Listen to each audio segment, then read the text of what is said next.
түнкү 12-де сырт эшик жабылат. Студенттердин баардыгынын полкасы болот өзүнчө. Ошол жерде отуруп бир место бош эмес. Коюңузчу. Бир место бош эмес. Ошон үчүн ошол атмосферада окубайын деген болбойт. Страховканын да баасын өзү мисалы жаңы адамдар жаңы машина алып неме болгондо ошо страховканын баасы эмнеге көз каранды? Эң биринчиден возраст, жашка көз каранды. Эмнеге дегенде Кореяда баардыгы статистика менен карайт.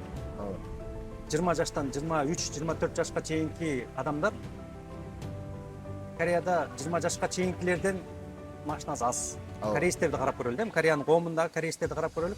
20 жашка чейин булар школду бүтөт, универге барат, окуйт, ошондо 20 жашка чейин машинасы жок. 20 жашка чыккандардын алган машиналар да бар да, алар эми баягы 23-24кө чейин куракка чейин жаштар аварияга көп туш болгон да.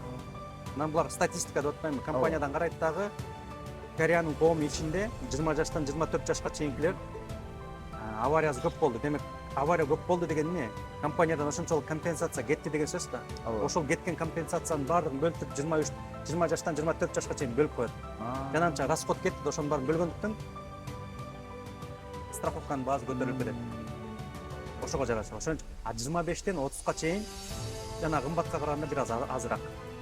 30тан нар жагы арзаныраак, 40тан ашып кетсе дагы кымбат. Экинчи көз каранды бул опыт барбы, история барбы? Бир жыл бою авариясы жок айдады десе, анда экинчи жылы жазатып атканда арзандатылат. Ошол адамга личный эсептелинет өзүчү. ДТПга кабылгандан кийин эң биринчи чара ошол жерден түшүп эле сүрөткө, видеого түшүрүп алыш керек, доказательство үчүн. Биз страховой агент деген страховка деген бул өзү биз эмени башынан баштап түшүнүшүбүз керек да. Кыргызстанда эми күчүнө кирип атпайбы? Буга чейин жок болгон да. Буга чейин кокус кагышып кетсе, жолдо авария болсо, кырсык болуп калды, кечирип кой деп эле, анан мен больницасын эле төлөп берем, акчам жетишинче деп коет, болду. Сүзүлгөн тарап нааразылыгынан калып кетет да. Же машинасын тургузуп бербесе, оңдотуп бербесе, же жарабай калып сүзүп калган болсо, жаңы машина алып бербесе, же болбосо больничный расходдорун дагы чечип бербесе, сүзүлгөн тарап, жабыркаган тарап нааразы ойдон калып кетет. Бул туура эмес да. Кореяда ошондой болбош үчүн страховканы мыйзамга киргизип койгон. Сөзсүз түрдө, милдеттүү түрдө кылыш керек. Ошон үчүн страховка жок болсо эмнеге штраф чыгып атат? Мыйзам бузулган үчүн штраф чыгып атат. Эмнеге мыйзамга киргизип койду? Сүзүлгөн тарап, жабыркаган тарап нааразы болуп калып кетпесин деп.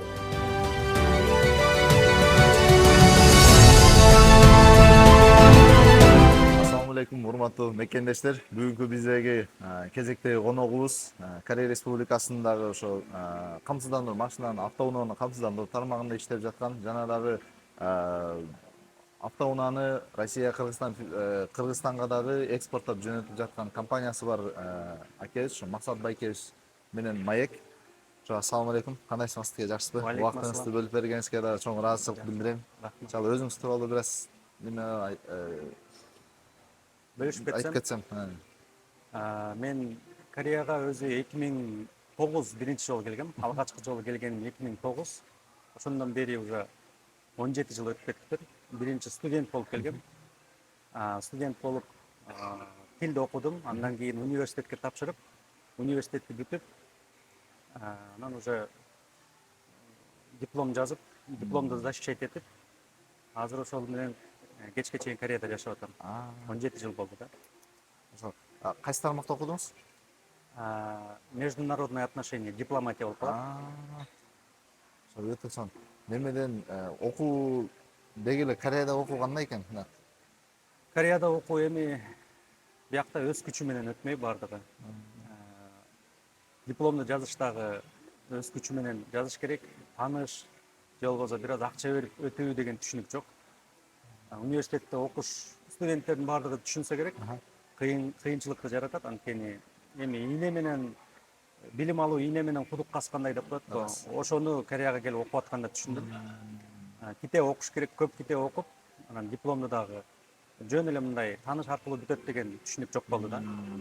Мындайча айтканда, китепканада жашап калдым. Акыркы экзамендерде диплом жазып атканда китепканада түнү менен таң аткычакта ошол болдум. Жашап калдым чын эле. Мындай орехтерди эле алып алам кечинде.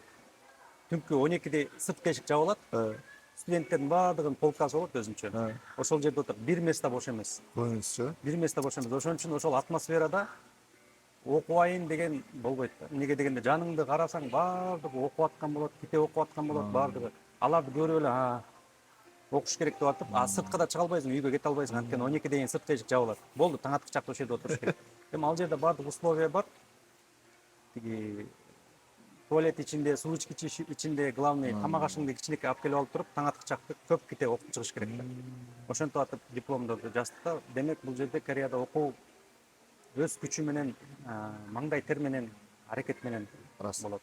Бунда көп акалардан да байкадым, ошо Кореяда эң биринчи ошо билим берүү тармагына көп басым жасашат экен да булардан. Туура. Эң көп нерсе. Андан кийин өзүңүз да бул жерде азыр да иштеп неме болуп атасыз, иштеп келип атасыз, эмгектен страховка жагында иштеп жатасыз, камсыздандыруу. Ошондо сиз кайсы компанияда иштеп жатасыз? Кандай? Hyundai компаниясы азыр мен иштеп жаткан страховая компаниянын аты Hyundai компания болуп калат.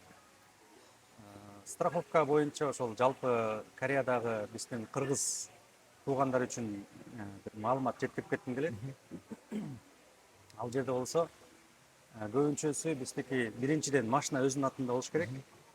Страховка дагы өзүнүн атында болуш керек. Ошондо эч кандай мыйзам бузуулар болбойт. Мыйзам бузуу жок болсо, баардыгы өз ирети менен көйгөйлөрдүн баары чечилет да. Биздикилер кандай? Машина башка бир адамдын атында, страховка да башка бир адамдын атында, же болбосо машинадагы страховкада бир адамдын атында, бирок страховкага кошулбаган адам айдап жүрөт. Ошондойлордо көйгөй жаралып калат да. Эмнеге дегенде эми жолдо авария болуп калса, анда өзүнүн атында эмес болсо, чоң проблемалар жаралып калат да. Ошону көптөр биздики түшүнө бербейт. Ошолорго да айтып кетким келет да. Машинаны сөзсүз өзүңөрдүн атыңарда болсо, страховкада өзүңөрдүн атыңарда болсо, же башка адам кошулуп айдагысы келип атса, контрактка бир аз үстүнө дополнительный төлөп туруп кошулуп койсо болот. Ошондо проблема болбойт. Машина өзүнүн атында эмес болсо дагы, страховка өзүнүн атында эмес болсо дагы, страховка контрактка үстүнө бир аз кошуп төлөп коет дагы айдап жүрө берсе болот. Анда эч кандай проблема болбойт. Эмнеге дегенде авария болуп калганда страховщиктер келет дагы контрактты карайт. Ичинде кошулган адам айдап жүргөн болсо, данныйлар туура келсе, компаниядан компенсация берип, иш жабылып калат да. Болду. Өтө сонун. Деги эле ушу страховка боюнча Кореянын камсыздандыруу системасы боюнча бир аз түшүндүрүп кетсеңиз жалпылай. Кандай тарзде өтөт? Эң жакшысы Кореянын ичинде местный өзү корейстер, хангуктар. Односторонний страховка жасагандар жок. Менин кардарлардын ичинде дагы корейстер бар бир канча, тааныш корейстер. Алар 3 айлап дагы жазабайт, 6 айлап да жазабайт. Буларда стандарт. Страховка деди сразу 1 жылга деп түшүнөт. Аны дагы двусторонний. Односторонний деген эми эки тараптуу, бир тараптуу деген страховка бар. Эки тараптуу деген мисалга алып келгенде жолдо баратып, машина менен сүзүшүп кеттиңер да. Сүзүшүп кеткенде двусторонний, эки тараптуу страховка болсо, компаниядан тигил тараптын да машинасын, бул тараптын да машинасын бардык чыгашаларын чечип берет. То есть компенсация кылып берет да. Мисалы, тигил тараптыкын ремонт кылса, ичиндеги адамдын больничныйларын баарын төлөп берет, и бул адамдын дагы бардык расходторун жаап берет. Бул эки тараптуу страховка. Эң жакшы ушул. Кыргыздарга дагы ошону сунуштайт элем. 3 айлап, 6 айлап, 2 айлап эмес, сразу 1 жылга кылып таштаса, скидка дагы болот биринчиден. Плюстары көп.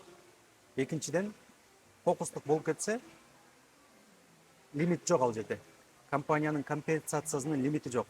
500 миллионго чейин, 300 миллион, 500 миллионго чейин компенсация кылып берет. Ошон үчүн бул эң жакшы да. Бирок биздикилер кыргыздар эми көбүнчөсү дээрлик бардыгы бир тараптуу эле кылат. Бир тараптуудун эң жаман жери страховкада мисалы баратып, биздин кыргыз менен кыргыз бир машинаны сүзүп алды деп коелук. Биздин кыргыздар бир машинаны сүзүп алгандан кийин бир тараптуу эле болуп атат да. Компания бунукун эмес, тигил тараптын эле машинасын оңдоп берет. Машинасын ремонт кылып берет, ичиндеги адамдын больничныйларын эле жаап берет. Бул адам өзүнүн расходторун өзү жабыш керек болуп калат. Ошон үчүн бул эң мындай айла жоктон айдаганга мүмкүнчүлүк ала турган эле страховка жок болсо да Кореяда мыйзам ошондой да, страховка жок болсо айдаганга болбойт, мыйзамсыз болуп калат, штраф болуп калат. Ошон үчүн ошону эле ошол мыйзамды эле жок кылып, айдаганга мүмкүнчүлүк эле алайын деген бул односторонний, бир тараптуу болуп калат да. Анткени тетире ойлонуп көрөлүк да. Бизди бирөө жолдо баратсак, бирөө бизди сүзүп алды. Анан кечирип кой, баягы кырсык болуп кетти, кокустук болуп кетти деп эле кетип калбайт да. Ал компенсация кылганын биз талап кылабыз да, туурабы? Ошол сыяктуу эле биз дагы бөлөк бирөөдү сүзүп алсак, аныкын бардык расходторун жаап беришибиз керек. Корея мыйзамда ошондой кылып койгон. Демек, страховкадан жасалбай калса, сүзүп алса бардыгын өзү төлөп калат. Ошондой болбосун деп Корея мамлекетинен муну мыйзамга киргизип койгон. Бул правила эмес, эреже эмес, бул мыйзам. Мыйзам деген бул уже страховканы жазабыз, ошон үчүн мамлекеттен кагаз келет да. Компанияга тиешесиз ал уже. Компания просто мыйзамды аткарасыңбы деп акчасын алат дагы страховка жасап берип туруп, кокустук болсо тигил тараптыкын биз компенсация кылып беребиз деп контракт түзүлөт. Контракт түзүлгөндөн кийин бул уже мыйзам бузуу болбой калат да. Контракт түзүлбөй эле айдап жүрсө, страховкасы жок айдап жүрсө, анда мамлекеттен штраф келет. Мен ошон үчүн биздин кыргыз туугандарга айтам да, страховкасыз жүрбөгүлө деп, анткени ал мыйзамсыз болуп калат. Страховкасыз жүрүп күнүнө 6000 вондон кошулуп аткан штраф бул бир аз оорураак болуп калат да. Эмнеге дегенде ID картасына дагы, визасына дагы залакка тийип калат. Эгер компаниядан штраф барган болсо, бул эчтеке болбойт болчу. Мамлекеттен штраф барып атпайбы? Туура. Бул демек виза менен да байланышы бар деген сөз да. Ошон үчүн биздикилер көптөрү ойлойт, штраф канча чыгат депчи. Мен айтам, штраф канча чыкканы не важный, ал маанилүү эмес. Штрафты чыгарбаган важный деп айтам. Ошон үчүн бардыгын жалпы эң жакшысы, бардыгын жалпы чакырып кетип элем, эң жакшысы эки тараптуу кылып, узагыраак кылсаңар өзүңөргө жакшы. Эми акча жетпей атса, айла жок болуп атса, анда бир тараптуу кылып, бирок өзүңөрдүн атыңарда болуш керек. Өзүңөрдүн атыңарда болбосо, анда кошулуп коюш керек хотя бы контрактка. Ошондо эч кандай проблема болбойт. Эми Кудай сактасын, кокустуктар болбой эле турсун, бирок кокустук болуп кеткен күндө дагы мыйзам биз тарапта болот да. То есть контракттын ичинде жазылган адам тарапта мыйзам болот. Аларды мыйзам коргоп турат. Кошулбаса, өзүнүн атында эмес болсо, мыйзам коргой албайт. Аны канчалык сүйлөшөлүк, келишелик десе жардам бербейт. Жаңы эле айтып кеттиңиз, эгерде эки тараптуу камсыздандыруу боло турган болсо, 500 миллиондон нары дагы сумма чектелбейт деле, эки тарапка тең. Бир тараптууларга жаңылышпасам 20 миллион эле компенсация кылып берет болуш керек эле. Туура. Бир тараптуулар булар мыйзам менен чектелип калган уже. Бардык компанияларда ошондой, бардык страховая компанияларда бир тараптуулардыкы 20 миллионго чейин компенсация. Бул машинанын ремонт эле. Машинанын ичиндеги адам дагы баягы сүзүлгөндөн кийин травма алып калышы мүмкүн да, аларга дагы 1 миллион 200га чейин эле.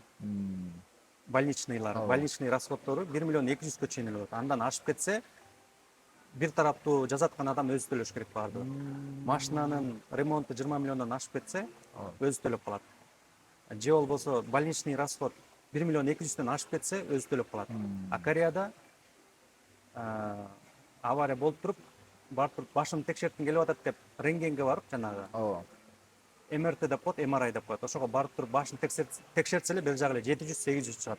Жана 1 миллион 200дөн жартысынан көбү чыгып кетет. Ал барып экинчи жолу, үчүнчү жолу текшерем десе, анда ашып кетет жанагыдан. Демек, страховка жазаткан адам ашып кеткен сумманын баардыгын өзү төлөп калыш керек болот. Же болбосо 20 миллиондон ашпайт деген ой келет да, мисалы 20 миллионго чейин ремонт болот атпайбы? Фокус иномаркаларды сүзүп алса 20 миллиондон мындай эле ашып кетет да. Дурас. Кымбат машиналарды сүзүп алса, бир эле тетигин оңдотсо, ал бер жагы эле бир 7-8 миллион болот. 2-3 тетигин оңдотсо, анда ал 20 миллиондон ашып берет. Анда контракт боюнча ошо 20 миллионго чейин эле ашып кеткенин бул өзү төлөп калат адам. Ошон үчүн кеңеш берерим, ошол эң жакшысы эки тараптуу страховка, анан узагыраак кылып койсо арзаныраак болот. Эки тараптуу страховка болгондо мындай, мисалы бир тараптуу страховкадан мындай процентный ставкада канчалык кымбатыраак болот? Эки тарап 30% же 40% атып берүү бир тараптуудан эки тараптуу канча? 2 эсе 3 эсе болуп берет бирок. Ошонун айынан биздикилер ошол страховка жасатып атканда баадан качып арзаныраагын бир тараптуу кылышат. Ошон үчүн страховканын да баасын өзү, мисалы жаңы адамдар машина алып неме болгондо ошо страховканын баасы эмнеге көз каранды? Камсыздандыруу, автоуноону камсыздандыруунун баасы эң биринчиден возраст, жашка көз каранды. Эмнеге дегенде Кореяда бардығы статистика менен карайт. ооба 20 жаштан 23-24 жашка чейинки адамдар Кореяда 20 жашка чейинкилерден машинасы аз. Корейстерди карап көрөлү, Кореянын коомундагы корейстерди карап көрөлү. 20 жашка чейин булар школду бүтөт, универге барат, окуйт, ошентип 20 жашка чейин машинасы жок. А 20 жашка чыккандардын алган машиналар да бар да, алар эми баягы 23-24кө чейин куракка чейин жаштар аварияга көп туш болгон да. Анан булар статистика деп атпаймынбы, компаниядан карайт дагы Кореянын коому ичинде 20 жаштан 24 жашка чейинкилер авариясы көп болду. Демек, авария көп болду деген эмне? Компаниядан ошончолук компенсация кетти деген сөз да. Ошол кеткен компенсациянын баардыгын бөлтүп 20 жаштан 24 жашка чейин бөлүп коет. Жананча расход кетти да, ошонун баарын бөлгөндүктөн страховканын баасы көтөрүлүп кетет. Ошого жараша. Ошон 25тен 30га чейин жана кымбатка караганда бир аз азыраак. 30тан нар жагы арзаныраак, 40тан ашып кетсе дагы кымбат.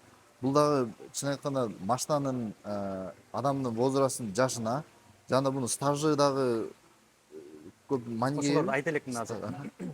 Страховканын баасы эң чоң көз каранды бул жаштан. Экинчи көз каранды бул опыт барбы, история барбы. Бир жыл бою авариясы жок айдады десе, анда экинчи жылы жазатып атканда арзандатылат.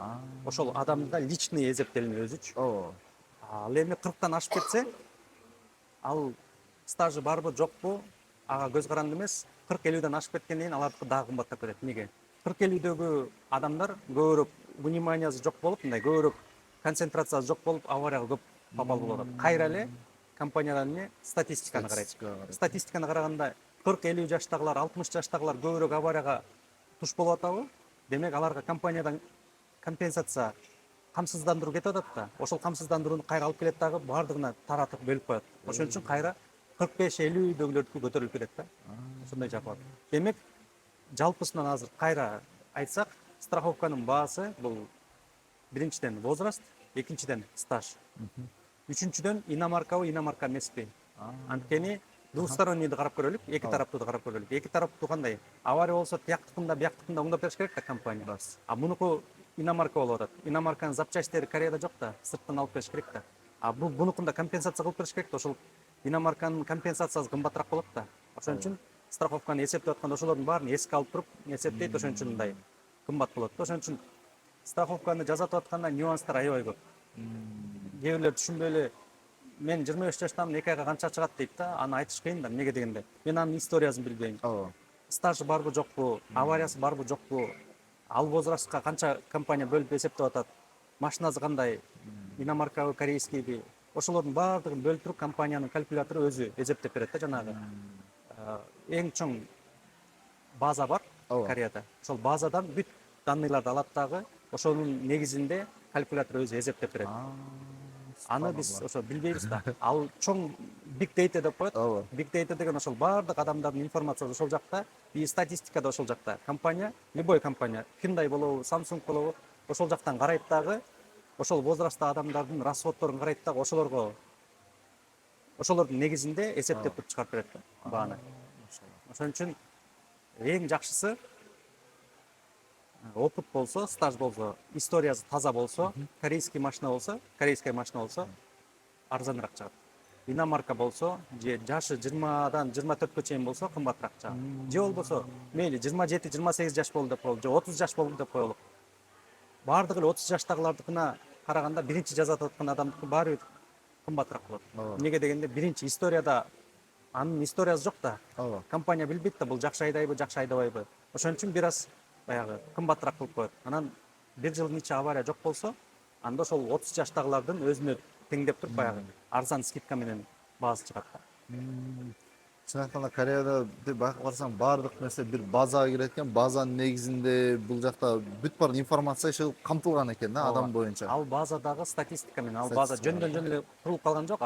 Баягы 20дан 24 жашка чейинкилер аварияга түшкөндөрдүн баардыгынын жашы жазылат да. Демек, 20 жаштан 24 жашка чейинкилер жаңы машина алып атат да, баягы коомдон школду бүтүп, универди бүтүп, жаңы машина алып туруп, коомго жаңы чыгып атат дагы, баягы опыту жок, билбей эле аварияга көп туш болуп аткандыктан, алардын компенсациясы көп кеткендиктен, ошол компенсациянын баардыгын ошол 20 жаштан 23 жашка чейинкилерге бөлүп коет. Ошон үчүн ал кымбат болот. Демек ал статистика болот да, компания ошол жактан алат да баардыгын.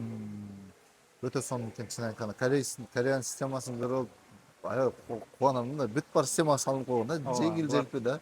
Анан кийин бул жерде баалары дагы чын айтканда страховканын баалары силерге чыгып берген. Ар бир компаниядан эч кандай көз каранды экен да. Значит, бир база менен келе берген, бир эле бир адамга индивидуально өзүнүн баасы бар. Samsung'dan өткөрөсүңбү, Hyundai'дан өткөрөсүңбү, Kia'дан өткөрөсүңбү, баары бир страховой баа чыгат экен да. Туура. Мисалы. Анан эгерде ушул жерден эле страховканы биздин мекендештер өздөрү эле барып камсыздандыра алабы? Өздөрү компаниясыз эле түзмө түз мамлекет менен. Жок, түздөн түз корейстер, местный корейстер өздөрү ошентип алат, бирок биздикилер андай кылыш үчүн биринчиден тилди жакшы билиш керек. Экинчиден телефон номери өзүнүн атында болуш керек. Биздикилер көбүнчө жанагындай SMS кете турган эмес да. Анан кийин эми анын өздөрү кылса деле болот, бирок кыйын да. Көбүнчө тилди билбеген үчүн кыла албайт. Же болбосо тилди билсе деле аны кылып койгондон кийин машинасын сатып берсе, калган акчасын кайтарып алыш керек да. Аны каяка кайрылаарын билбейт да. Ошон үчүн страховой агенттер бар. Страховой агенттер баардыгын чечип берет да. Өзү кылып алса, анда ошонун баарын өзү кылыш керек болуп калат да кийинчи. Ошол процесстердин баардыгы, мисалы, авария болгондо машинаны страховщиктерди чакырган, эсептеткенде баардыгын эмнеге кандай чыгаша чыкты, кимден алыш керек маалыматты, же болбосо мөөнөтүнө жетпей эле ортодо машинаны сатып берип калган акчасын алыш керек. Ошолордун баардыгын өзү кылганга туура келип калат да. Алардын баардыгын ошол страховой агенттер кылып берет да. Машалла. Бизде мекендештер тарабынан эгерде ДТПга кабылып калып атпайбы көптөрүчү? ДТПга кабылып калып атат. Ошол ДТПга кабылганда биздин мекендеш эң биринчи чарасы кандай болуш керек? ДТПга кабылгандан кийин эң биринчи чара ошол жерден түшүп эле сүрөткө, видеого түшүрүп алыш керек, доказательство кылыш үчүн. Анан эң чоң бир кеңеш берип кетким келген, биздикилер эми баягы видео регистраторду такпай жүрүшөт да. Ошол эң мындай өздөрүнүн баягы мыйзам чегинде ишти жабыш үчүн Кореяда күбө керек, күбө. Доказательство керек. Доказательство болбосо канчалык устный сүйлөйсүң, булар ишенбейт, сөзгө ишенбейт корейстер. Буларга материальный түрдө, документальный түрдө же болбосо доказательство керек. Видео регистратор болсо, анда эч ким менен талашпайт, баардыгын көргөзөлү коет, болду. Ошондо тигил тараптан да страховкадан страховщиктер келет да, биз тараптан да компаниянын страховщиктери келип туруп, ошол видео регистратордун негизинде процентке бөлүп, ким канчалык 100% алып туруп, биздики мисалы 30% туура эмес, тигил тарап 70% туура эмес деп чечкенге ушул видео регистратордун негизинде болот. А видео регистратор жокпу, анда тигил тарап каалаган условияны айтып коюшу мүмкүн. Каалаган шартын коюп койсо, биз тараптан баягы чыгашалар көбүрөөк болуп калышы мүмкүн. Ошон үчүн авария болгондо биринчи очередь телефонго сүрөткө тартып, видеого тартып, сразу жолдун жээгине чыгарыш керек. Ал жерде аркадагы башка машиналарга тыгын жаратпай, пробка кылбай, батыраак жээкке чыгарыш үчүн биринчи жаналардын баарын сүрөткө тартып алыш керек. Турганды ким каерден сүзгөнү, аркадан сүздүбү, алдыдан сүздүбү, капталдан сүздүбү, ошол жерден сразу сүрөткө тартып, жол жээкке чыгарып коюп туруп, страховкага чалыш керек. Ошо немеден жолдон козоктордон кетип баратканда да корейстерди көрүп калса, сүздүбү ошол жерден токтотуп коюшат экен да. Ал жанагы видеого тартып аткан кезде. Видео тартып аткан кезде. Анан бирок баардыгын эле азыр корейстер дагы ошону баягы шарт, тигил тарап өзүнүн шартын коюп койбосун деп сүрөткө тартып ошол бойдон туруп атпайбы? Аркада тыгын жаратып атат да. Ошон үчүн страховая компаниялардан дагы, полицейскийлерден дагы жолго жазып коёт. Авария болсо сразу сүрөткө тартыла да, жол жээкке чыгарып койгула, аркадагы башка адамдар жумушуна бараткандарга тыгын кылып, баягы ыңгайсыздык жаратпагыла деп коёт да. Ошон үчүн сүрөткө сөзсүз түрдө тартыш керек. Сүрөткө, видеого тартып коюп туруп, батыраак жолдун жээгине чыгарып туруп, анан страховкага чалыш керек. Страховка компанияларына чалса, страховка компанияга эле чалынат, жанагындай милицияга чалуунун кажети жок. Милицияга чалуунун кажети бар, эгер авария чоңураак болуп аткан болсо. Эң негизгиси ошол мыйзам боюнча полицейский чакырып, страховка чакырып, ошол жерден бүтүргөн, ишти жапкан эң жакшы. Ошондо кийин кокус адамдын ою өзгөрүп кетип, башка дагы өзүнүн шартын коём десе кое албайт. Эмнеге дегенде, полицейский протокол түзөт, баардыгы келип туруп, страховая компаниялар бар да биякта, ошолор өздөрү келип туруп бөлүштүрүп, териштирип кетсе, кийин эч ким кайра өзүнүн шартын кое албай калат. А биздикилер көбүнчө учурда телефон номерин берип, кийин чалып кой деп коет. Болду, бүткөн деп кетет.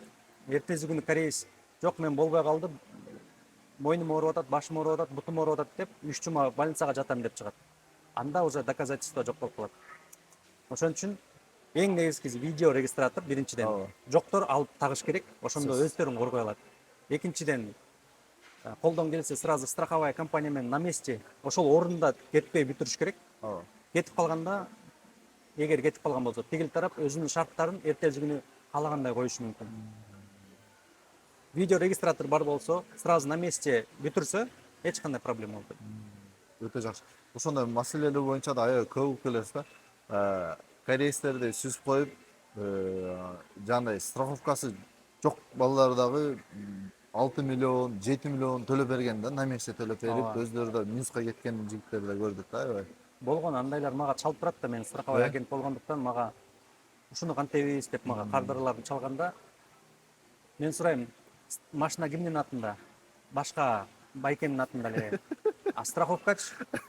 Страховка да ошол байкенин атында. Сен контрактта барсың? Жокмун. А Кореяда корейстер башка бирөөнүн машинасын айдабайт. Айдайм десе бир күндүк страховка болсо дагы, бүгүн мисалы бүгүн бир жака айдап барайын деп атам. Бир күндүк страховканы кошулуп коюп туруп айдайт да. Кошулуп төлөп коюп туруп айдап барып келет. Кокустук болуп кетсе, контрактта адамдын аты бар.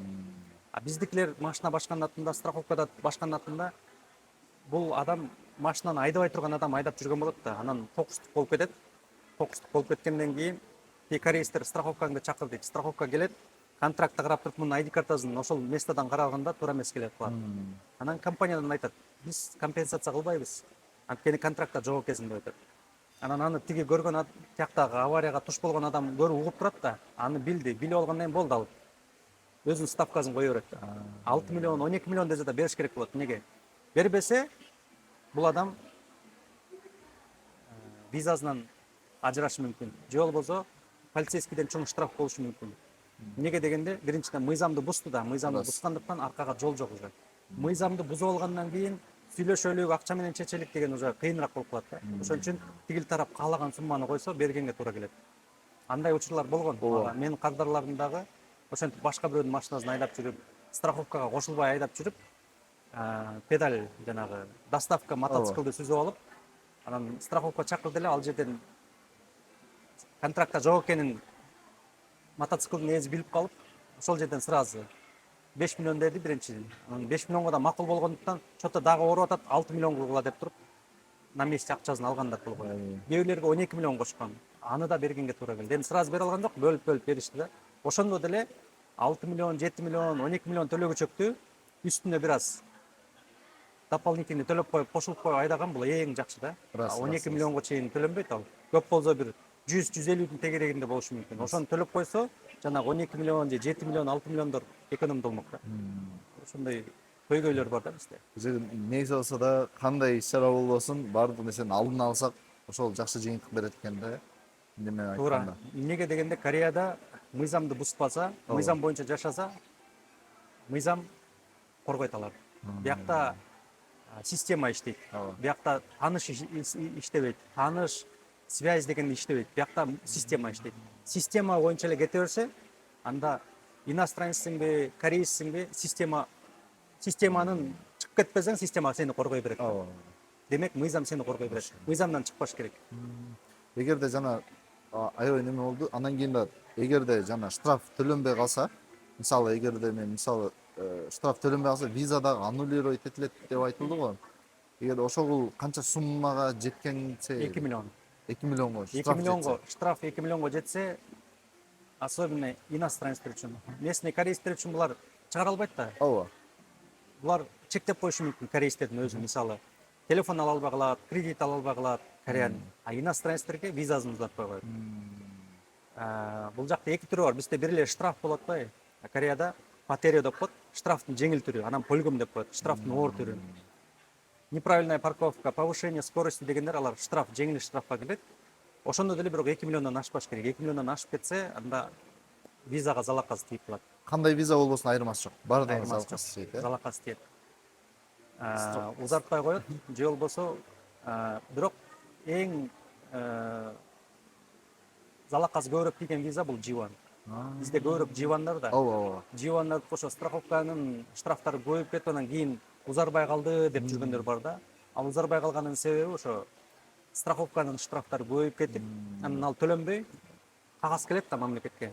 Мамлекеттен кагаз келгенден кийин ал жерде сумма бар, анан убакыт берилет 1 жума. Ошол 1 жуманын убакытынын ичинде жана сумманы салып коюш керек. Ал салынбаса, кийин ал өсүп кайра келет. Өсүп кайра келет.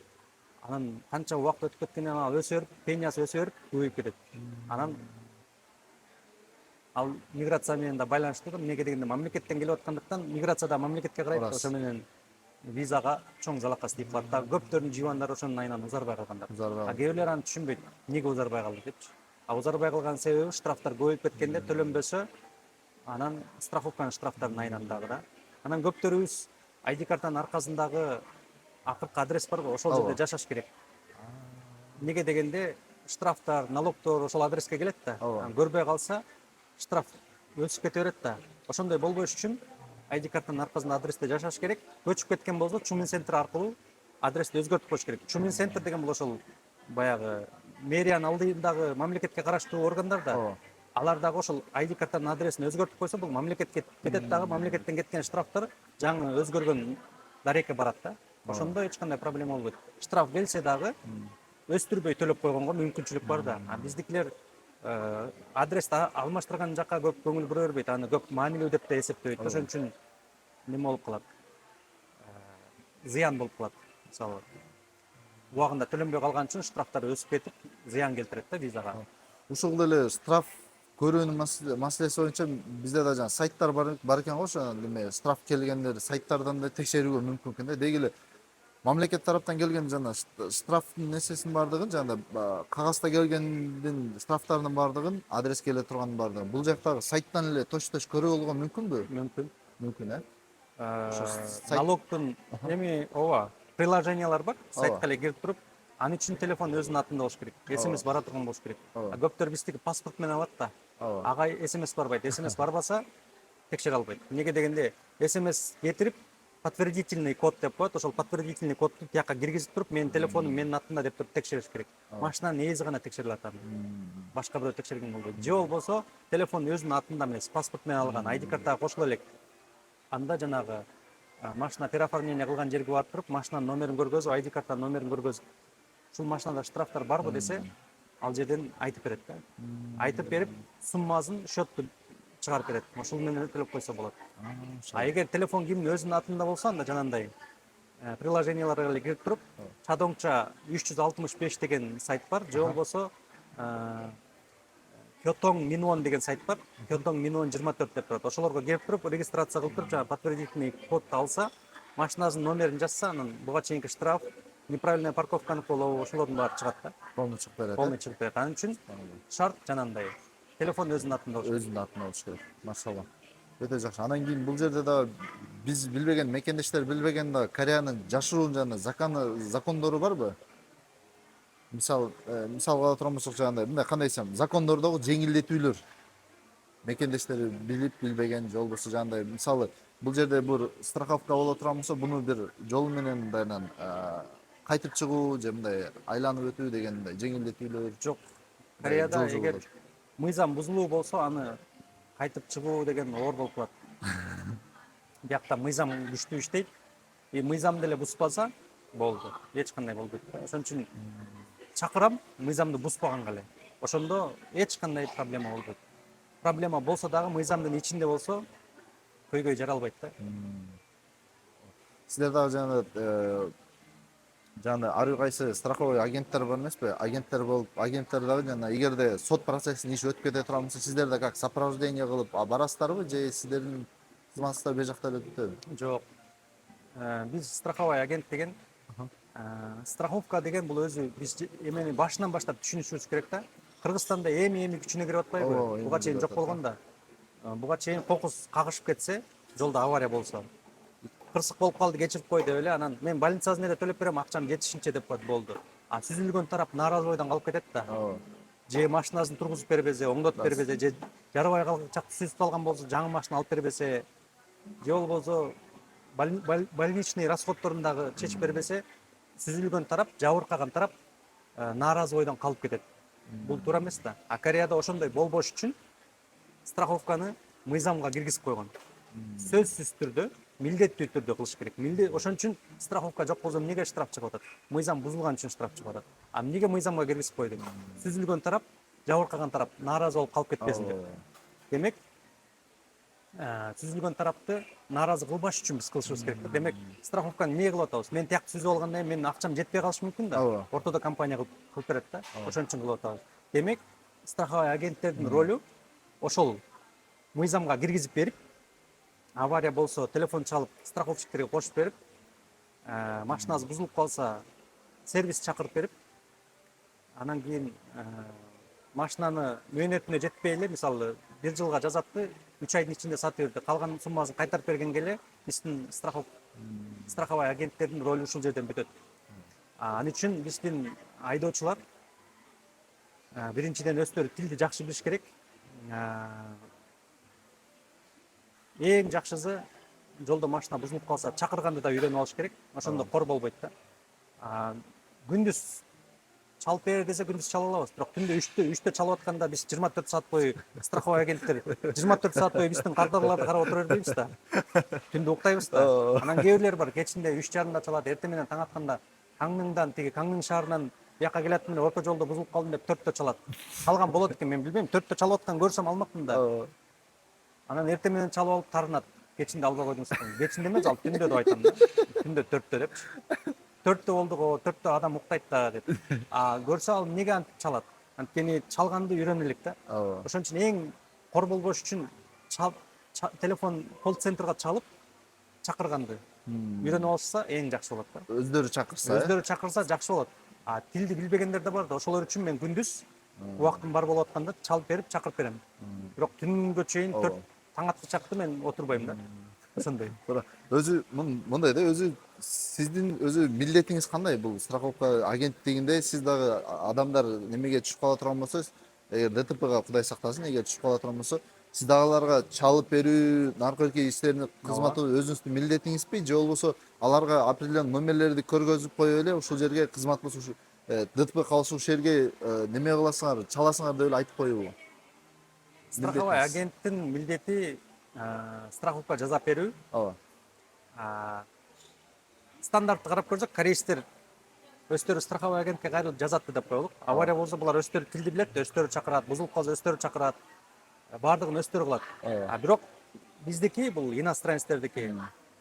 Менин милдетим болбосо дагы мен бир канча деңгээлге чейин ошолорду алам. Чакырып бергени, мисалы, кечинде 6дан кийин дагы телефонду корейстер албай коет. Анткени 6га чейин жумуш убактысы да, 6дайын албайт. Меники ошо 6:10го чейин ала берем, 9:11го чейин ала берем.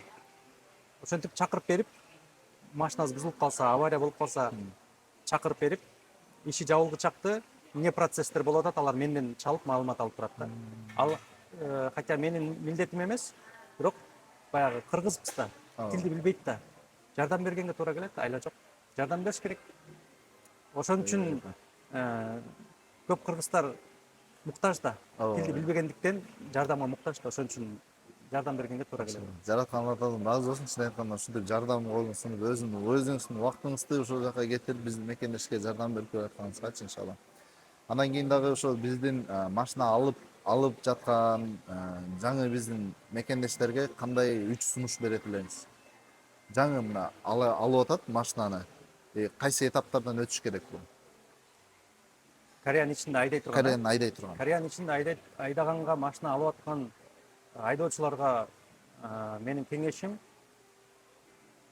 кымбатыраак болсо дагы биринчиден өзүнүн атында болуш керек машина. Страховканы да өзүнүн атына жасаш керек. Колдон келсе, эки тараптуу кылып жасап коюш керек.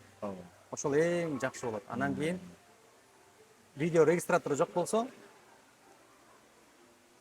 тагып алыш керек. Ошондо эч кандай коркпой айдай алат.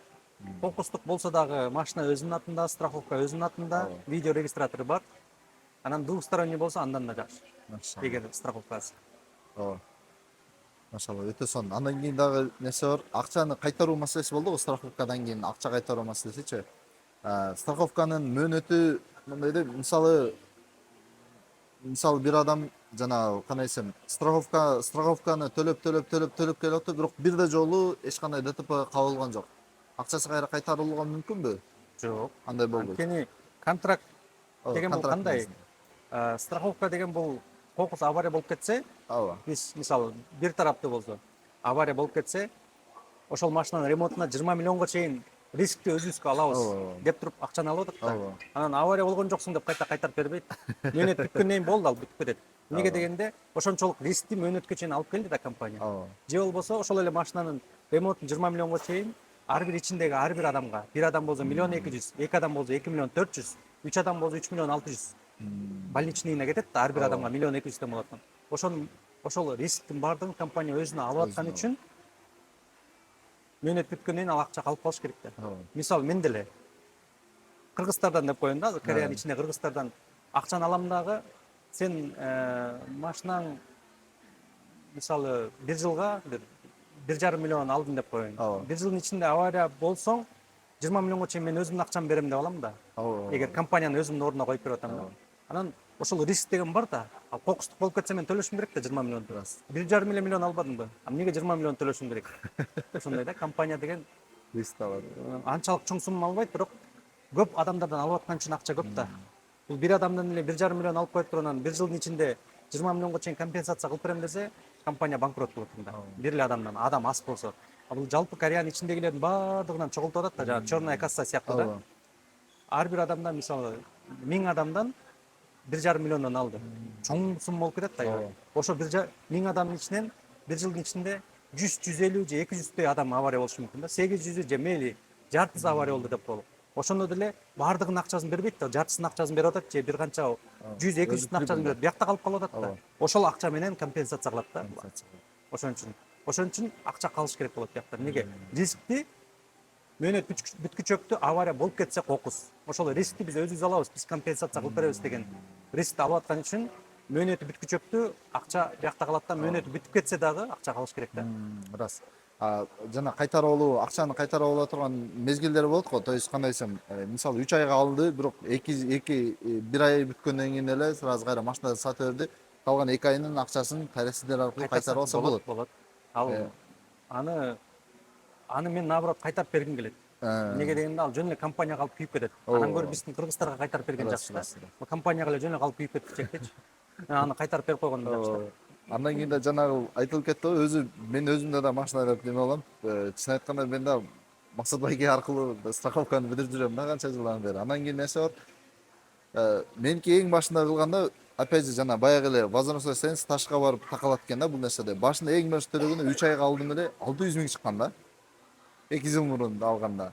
Азыр болсо ошо 3 айым болсо мындай ушу бир канча 190 миңдей эле чыкты, 180 миңдей эле чыкты да.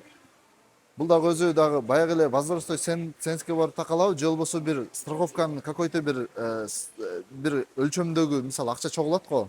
Акча чогултуп мынча деңгээлге жеткенен анан ылдый ставка менен кетире береби?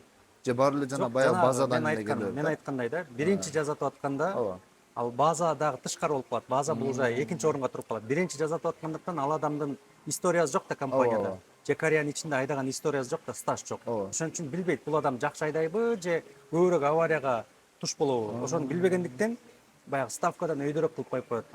Биринчилердикин ставкадан өйдөрөөк кокустук болуп кетсе, баягы өйдөрөөк алган бир аз биринчи жазаткандардын дагы өзүнүн немеси бар да. Статистикасы. Биринчи жазаткандардан да көбүрөөк алат да, ошолордун чогулган акчасы бар да, ошодон берип коет да. Анан кийин сен 99-жылкы болуп атпайсыңбы? 2 жыл мурун возраст дагы кичинекей болуп аткан да. Биринчиден биринчи жазаттың, экинчиден возраст жакшыраак болуп атты. Ошон үчүн көбүрөөк чыгып атты да. Анан кийин азыр канча кыйла эле 50% эмес, уже 60-70% скидка болду да, туурабы? Демек бул сен историяда авария баягы компенсациядан көбүрөөк алган жоксуң. Авария болсо деле баягы берилген акчаң бар го, ошодон ашып кеткен болсо, булар уже дагы көтөрүп таштайт да, кийин узатып аткандачы. Вообще эле көтөрүп салат, аябай эле. Демек авария жок болду. Бир жыл авариясы жок айдадың, андан кийин стаж уже болуп калды да, история калып калды. Ошон үчүн булар түшүрүп анан бир сумманы берет да, өзүнүн калькулятор эзептеп берет. Бир эгер ДТПга Кудай өзү сактасын, ДТПга кабыла турган болсоң, ошол жанагындай мисалы 190 миң төлөп келип атпаймынбы? Ошодон ДТПга кабылгандан кийин ошо сумма кайра өзгөрүп кетиши мүмкүнбү? Өзгөрүп кетет. Өзгөрүп кетет. Анткени Мисалы бир жыл айдадың, бир жылдын ичинде сенден алган акча бар да, Ооба. бир сумма бар да, мисалы 1,5 миллион, 3 миллион, 4 миллион деп коелук да, бир жылдын ичинде ошого жазаттың ставкага. А сага компенсация бир 10 миллиондой кетти, 15 миллиондой кетти.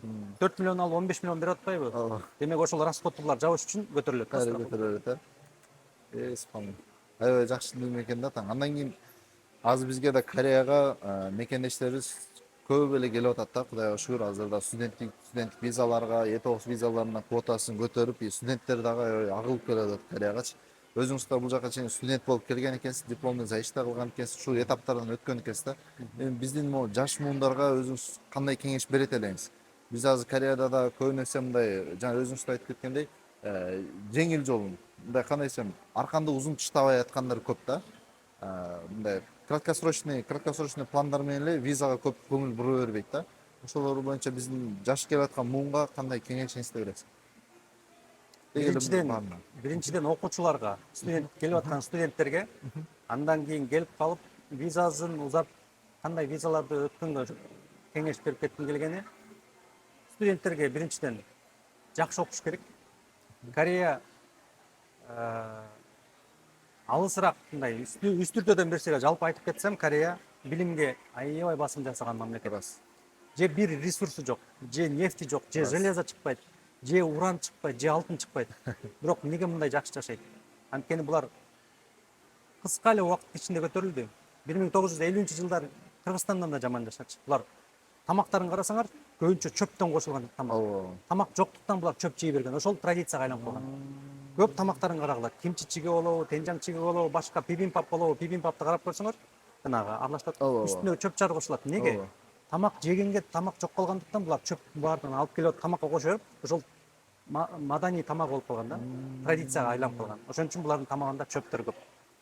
Демек булар неге бат көтөрүлдү? Сыртка чыкты, Америкадан билим алып келди, башка жактан Германиядан билим алып келишти. Ошолордун баардыгын билим алып келип туруп, Кореяга билими менен салым кошуп атат. Ошон үчүн бул жакта жанагы ЕГЭ деп коет го, ЕГЭ экзамени баягы. Россияда болгон ЕГЭ, Кыргызстанда ОРТ. ОРТ ошол сыяктуу биякта дагы экзамен тапшырышат. Школду бүтүп атып, универге өтө турган экзамен тапшырып аткан убакта приказ баардыгына. Аэропорттор 9-дан 10-го чейин самолеттор учпай тургула. Неге? Экзамен берип аткандарга мешайт этпесин деп токтотуп коет. Койгузчу. Эртең менен 9-га чейин жумушка чыгыш керек да элдерчи. 10-го чыккыла. Баардык Кореянын ичиндеги баардык компанияда иштеп аткандар 1 саат кеч чыккыла. Аны сажаңдар дагы, то есть компаниянын директорлору дагы неге 9-га келген жоксуң дебейт. 10-го келиш керек. Неге? ЕГЭ күнү студенттер час пикте кечигип калбаш үчүн батыраак экзамен тапшырып аткан жерге жетиш үчүн ушундай кылып коет. Жетишпей калгандарга полицейскийлер даярданып турат мотоцикл менен. Бул эмнени билдирет? Билимди ушунчалык бийик койгонду билдирет. Ошонун негизинде Корея өнүгүп атат да. Булар нефтисин саткан жок, нефтини да сырттан алып атат, железону да сырттан алып атат. Мисалы, сырьёну Россиядан алат. Чийки темирди Россиядан алат дагы, иштетип кымбат темир кылып туруп орустардын өстөрүнө кымбат сатат. Бул бияктан болуп атат да, мээден болуп атат. Неге? Билим алгандыктан болуп атат. Ошон үчүн студенттерге айтарым, билимди ошончолук баркташ керек, ошончолук умтулуш керек. Ошондо биз келечегибиз жарык болот. Кийин Кыргызстанга кайтып барганда дагы биякта бир нерсе болот да. То есть билим, опыт болот, билим болот, ошолорду ишке ашырат да кийин. Корейстер ошондой кылды да, биз булардан үйрөнө турган нерсе аябай көп. Ошон үчүн студенттерге айтарым, билимди бекем кармап, аягына чыгып, кыйынчылыктар болот, бирок таштап койбош керек. Таштап койбой дипломду коргоп, алып алгандан кийин уже жакшы болот да, кийин келечеги жарык болот. Андан кийин көп балдар ошо тегерегинде бар, окуу кыйын экен деп таштап койгондор бар. Таштап койгондон кийин визасы узарбайт да. Анан нелегальный болуп калып кетет, нелегалга чыгып кеткендер бар, же болбосо жанагы контракт менен келген эгебиттер деле бар. Аягына чыгып туруп башка визаларды деле алмаштырган көп жолдор бар, ошолор менен өтпөй эле нелегал болуп калып кеткендер бар. Ошолор үчүн дагы айткым келет, анын келечеги жок да. Мейли убактылуу бир аз нелегал болуп калганда деле убактылуу акча таап алышы мүмкүн, бирок качан кармалып кетерин, качан депорт болуп кетерин билбейт да. Ошон үчүн биринчи виза жагын түптөшүп алса, мисалы E9-тен E7-ге өтөт, E7-ден F2-га өтөт, F2-дан F5-ге өтөт турган жолдор бар да. Ошолордун бардыгын түптөп алса, тамырын бекемдеп алса, анда кийин келечеги жарык болот деген кеңеш бермекмин. Ооба, машалла өтө сонда. Андан кийин да өзү жана бизде дагы нерсе бар да. Мекендештерибиз да келип ошол визалардан дагы мындай өтүп, кандай десем, виза маселесине дагы көп мындай маани бербейт да. Андан кийин дагы нерсе бар. Бизде Кыргызстанда да кече жакында да объявлять этилди, жашыл дорожка деген. Кореяда да жашыл дорожка бар эмеспи? Именно нелегальный жүргөндөргө жашыл дорожка берет, чтобы Кыргызстан Кореядан чыгып кайра мындай кандай десем, кайра келип алуу мүмкүнчүлүгү менен депчи. Ошол нерсе чын канчалык деңгээлде иштейт? И буда дагы мындай кимдерге мүмкүн эмес. Иштейт ал. Жашыл зеленая дорожка деген иштейт ал. Бирок кимдер үчүн иштейт? Мыйзамды эми баары бир нелегал болуп калган, бул өзү мыйзам бузулуу болот атпайбы? Не легал деген бул уже мыйзамдуу эмес деген сөз да. Нелегал болуп калып туруп деле кокус. Штрафы жок болсо, мисалы кээ бирлерде бар, телефонунун акчасын төлөбөй койгондор бар. Машинага келип налог чыгып келгенде сатып бергенден кийин налогу чыгып келет. Менин атымда эмес да дейт. А мурдагы атындагы налогдор чыгып келгендер бар да, ошолор төлөнбөй калып кетет. Страховканын штрафтары калып кетет, же неправильная парковкага келген штрафтар өсүп кетет. Ошолор зеленая дорога менен чыгып кетсе деле кийин кириш кыйын болуп калат. Анткени база данныйда калып калат да. Хотя бул өз ыктыяры менен чыкты, баягы кармалып чыккан жок. Эки түрү бар да, нелегалдардын кармалып чыгып кеткенден кийин коюлган депорт бар. Өз ыктыяры менен келип чыкканга коюлган депорт бар. Ал өз ыктыяры менен келип чыккан депорт жеңилирээк болот. Кармалып кеткен депорт, кармалып туруп депорт басылып кеткен кыйыныраак болот да, алардын келишичи. Бирок өз ыктыяры менен чыгып кеткендердин келиши оңоюраак болмок, эгер историясы таза болсо. То есть штрафы жок болсо, налогдор төлөнгөн болсо, калып кеткен налогдор жок болсо, калып кеткен штрафтар жок болсо, кийин келгенге жанагы штрафтарын төлөп койсо боло берет да. То есть буга чейинки чыккан штрафтар эмес, депорт басылган үчүн штрафын төлөп койсо болот. Эгер штрафтары Кореяда жашап жүргөндөгү штрафтар таза болсо. Ошол өтө сонун. Анан деги эле ушул штрафтардын баардыгын төлөп чыгыш үчүн мисалы жаран чыгып кетип аткан, иллегал болуп чыгып кетип аткан кайсы жерге кайрылыш керек? Ошо штрафтарын налоговый службасы кайсы жери мындай мисалы адистерин. Ал уже кыйыныраак болуп калат да. Эмнеге дегенде ал уже нелегал болуп калды да. Нелегал деген бул уже миграционный службадан ID картанын номерин өчүрүп коюшат. Өчүрүп койгондон кийин бияктан уже чыкпай калат да. Базадан чыкпай калат. Же болбосо кетип атканда бир сыйра машина переоформление кылган жерге, чумин центрларга, мэрияга барып, бир сыйра текшертип койсо болот. Ал жакта история калып калат, баягы нелегалга чейинки штрафтар калып калат. Ошолордун баардыгын төлөп, телефон штрафы, телефондун баалары чыгып келгенде төлөнбөй калса, неправильная парковка болсо, мурунку машинасынын налогдору төлөнбөй кетсе, ошолорго счет чыгарып берет, ошолор төлөп коюп туруп, өз ыктыяры менен чыкса, анда нормально. А биздикилер аны билбейт дагы да, өзүнүн атында штрафы бар экенин, жок экенин да билбей чыгып кеткендер бар да. Же телефону төлөнбөй калып, же мурунку машинасынын налогун көптөр билбейт. Барбы жокпу, ошону барып текшерип коюш да керек да. Анан жок киргизбейт, зеленая дорожкадан киргизбейт, баары өз ыктыярың менен чыксаң деле киргизбейт дейт. Ал билбей эле сүйлөгөндүктү да. Эмнеге дегенде таза болсо киргизет. Мыйзам иштейт деп атпайм, биякта система иштейт. Биякта адамдар эмес. Адам эми кээ бир миграционная службанын адамдардын настроениясына жараша бир аз өзгөрүүлөр бар, бирок жалпысынан караганда биякта мыйзам, система иштейт. Демек, мыйзам, система зеленая дорожка менен чыксаңар, кайра киргенге мүмкүнчүлүк бар деп жазды, ал болот. А биздикилер болбойт деп атат. Демек, штрафтар болгон, демек, налогдор төлөнбөй калган. Булар кайра кирип кирейин деп атса, атын жазат, же болбосо баягы отпечатка пальца деген бар да, ошо менен киргенде мурунку данный бүт чыгат аэропорттон. Анан штрафтардын баары көрүнгөндөн кийин киргизбей коет. Же болбосо Кыргызстанда Кореянын посольствосунан дагы көрсө болот булардын да. Анан кире албай калат, ошон үчүн зеленая дорожка киргизбейт экен деп коюшат да. Андай эмес да. Мыйзам, система иштейт болду. Өтө сонун аке. Сен айткандай андан кийин дагы өзү страховой жакта биздин мекендештерибизде дагы айтылбай калган дагы башка көйгөйлөрү барбы? Айтылбай калган көйгөйлөр мисалы азыр эле практикаңа өзүңүз да как практикующий адиссиз да. Анан ошол сизге кайрылып аткан биздин мекендештер кайсыл көйгөй менен көбүрөөк кайрылат? Кайсыл көйгөй менен ошол жанагы өзүнүн атындагы эмес машинаны айдап жүргөн үчүн, страховкага кошулбай айдап жүргөн үчүн жолдо кармалып калып, анан чалгандар көп да. Ушуну кандай кылып чечебиз деп. Жолдо кармалып калгандан кийин эми ал кантип чечет? Штраф төлөйт.